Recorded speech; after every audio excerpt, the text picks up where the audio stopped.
So we started basically in '91. This was a family business. It was started by my father.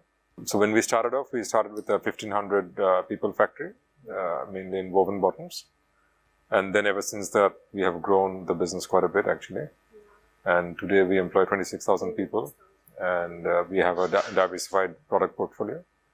So we have invested into, so jeans is the biggest category. And then we have invested into sweaters, suits, and recently lingerie.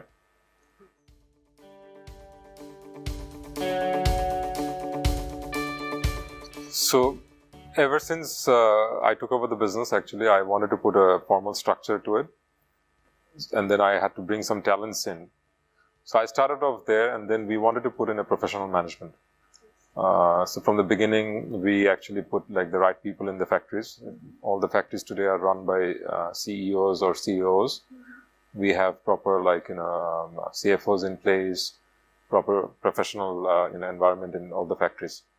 So that is probably like the biggest difference, where we kind of made sure that it's a proper organization, which is kind of rare in garment sector.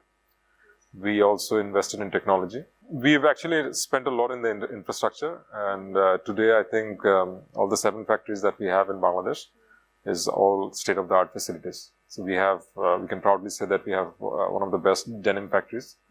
And then, the suit factory is probably the best in the region, not only in Bangladesh, but India or Southeast Asia, or even compared to China. Sweater, again, we have a joint venture with a Chinese partner, so we are doing more value-added products. Again, the lingerie, which is a more new investment, is again like state-of-the-art, and we can proudly say that this is comparable to any other factory in the world, basically. So today, I think all the factories are state-of-the-art, quite environmental responsible factories. We have the LEED certifications, so I think the setup is quite strong today.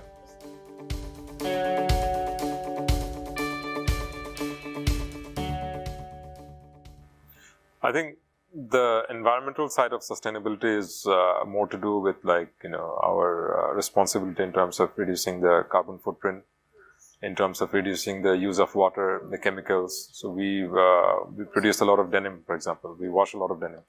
So we have 3 state-of-the-art laundries. So what we've done is, from the beginning, we have invested in the front-loading machines, which are one of the best in the world actually, which has the most efficient liquor ratio. So from there, we've started investing in EMI, where we rate all the chemical consumption that goes into the denim production. We use eFlow, we use UP, that's a system called Up from Tonolo. So we've invested in pretty much like everything there is today available. We've invested a lot in the laser. So even like when we choose the fabric for Levi's, for example, we are choosing laser-friendly fabrics, so that the chemical consumption, the water usage, everything comes down. So I think the key focus is there.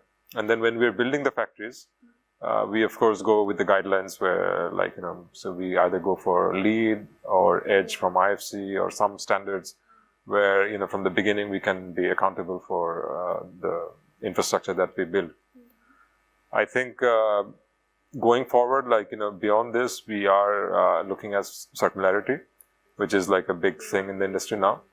So exactly. So we are working with our brands and some innovators across US and Europe, where we are actually kind of investing the technology, and then it's still in very early stages.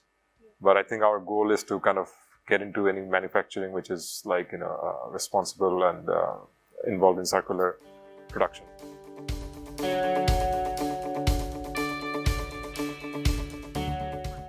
So some of it I think Coats is already sharing. For example, on the thread, we are using organic, or we are using recycled products that are like customers' requirements. Exactly, yeah.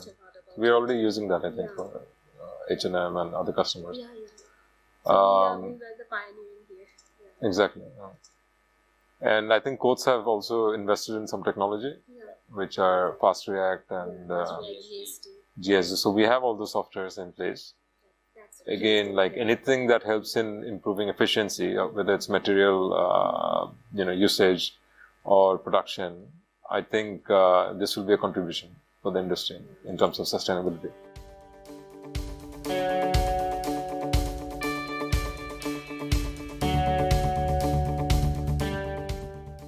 When we think of Coats, it's the reliability. So Coats has established the brand where, the quality probably comes in. At the same time, I think prices have become very competitive. So it's very important that Coats stay efficient, and you have to understand what the customer wants actually. If you look at post-pandemic, today the Walmarts and the Targets are the ones who are doing good business, and it's all very price sensitive. So to survive, we have to find ways to kind of be competitive. We can differentiate ourselves with products, but again, the pressure comes on us, the manufacturer actually. Because if the raw material prices go up, it doesn't help us because at the end of the day, buyers don't want to increase the FOBs. That's a reality in the market, and we all know that. So I think staying competitive would be very important for Coats and all of us actually.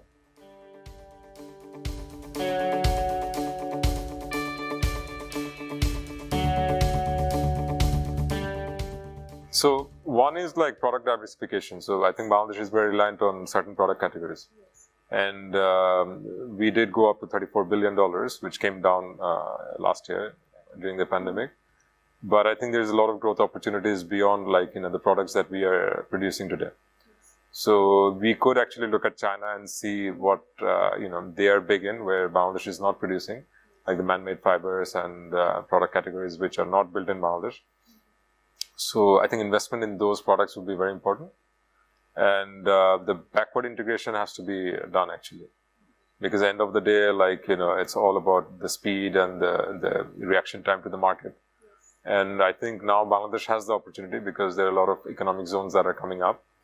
So I think large-scale investments can happen in this sector, and eventually the connectivity. I think anything the port developments, probably a better port in Colombo or some other places. All these things could actually, or maybe a warehouse somewhere in the middle.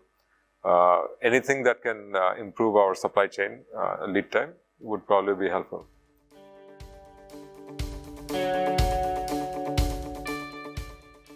So I think it's all pre-COVID and post-COVID basically. So pre-COVID, all of us were thinking of growing and going to a certain scale of operation and reaching that $1 billion target.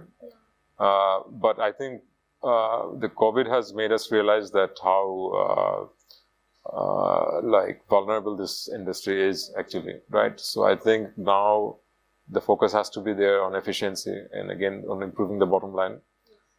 So Ananta will keep growing. The growth has to happen because our costs keep going up, and we have to keep up with that. So Ananta will grow in its own pace. We will be investing in new product categories. Some of the products, like I mentioned, their lingerie is a new product, so we need to focus on that and be the best in that product category.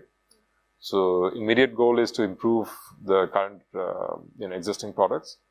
And going forward, I think we will be investing in backward integration, like I said. So Ananta has invested in a textile park in Mirashore Economic Zone. It's a 150-acre land. So we want to put up, backward integration, fabrics, accessories that probably in the line again where, Bangladesh has a scope to grow. So we don't look at investing in the same kind of products that are already produced. So we're looking at the data of investment from other manufacturers. So we hope to invest in a line which is probably not yet, explored in Bangladesh.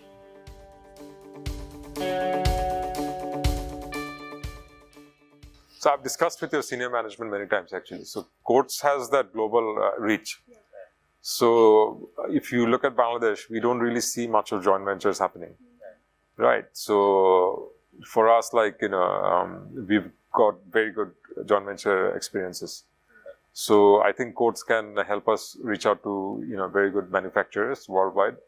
And with partners like us, we can make it a very comfortable ride in Bangladesh when they invest. So I think we want to bring in new product categories, new expertise, new know-hows. And like I said, the investment sizes are also increasing. So the local companies can partner, like, companies that Coats can introduce. So that's there. We need to kind of cater to e-commerce. We have to find out ways to how to, like, work together and reduce the lead time. So I think that global reach can be provided by Coats. Obviously, like, they're in a very good position to do that. And once you do that, then you become like an integral partner of, any of us. And then, obviously that will help you in growing your own business.